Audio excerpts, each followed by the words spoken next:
শুধু রক্ত দিয়ে সম্পর্ক হয় না, আত্মা দিয়ে হয়।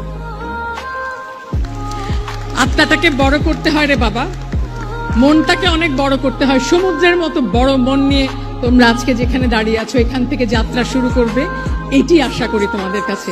কোনো রকম মন ছোট করবে না, কোনোভাবে একটুও কার্পণ্য করবে না। কেউ ভালো করলে 10 বার বাহবা দেবে, কেউ ভালো করলে ঈর্ষা করো না, ঈর্ষা তোমাকে ছোট করে।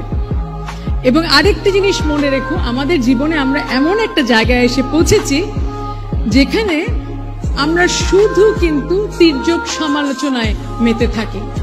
সমালোচনাটাকে গঠনমূলক করো, যেন আজকে দাঁড়িয়ে সমালোচনা যেটা করছো, যাকে সমালোচনা করছো তাকে গিয়ে পর মুহূর্তে জড়িয়ে ধরে বলতে পারবে যে ভাই আমি তোমার ভালো চেয়েছি বলে তোমার জন্য সমালোচনাটা করলাম। বিরুদ্ধ বা বিরুদ্ধচারণ, বিপক্ষ বা বিরুদ্ধাচারণের কোনো জায়গা নেই আমাদের জীবনে, কখনো না। একসাথে দাঁড়িয়ে একজন আরেকজনের বিপক্ষে কথা বলো, কিন্তু পক্ষাপক্ষী করো না। যখনই কথা বলবে তখনই আমরা বলার অভ্যাসটা করো ভাই। যখনই কথা বলবে আমি যেন কখনো আমরাকে পরাজিত না করে, তাহলে কিন্তু জীবন যুদ্ধে হেরে যাবে, এটি মনে রাখবে। আর সবসময় আরেকটি জিনিস মনে রাখো, this is actually called a Dunning Kruger effect. কিচ্ছু জানি না কিন্তু আমরা, কিন্তু এক একজন এক একটা মহা আসনে আসীন হয়ে মনে করি যে সব জানি।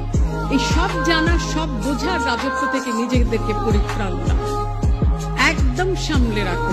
কারণ এই অহমিকা বোধ, এই সারাক্ষণ ইগো নিয়ে খেলা, এটি একটি মারাত্মক বিপজ্জনক খেলা। আমরা কেউ না, আমাদের পদ, আমাদের বর্তমান পরিস্থিতি, যত বড় লোক হই, যত শক্তিশালী হই, কেউ না আমরা।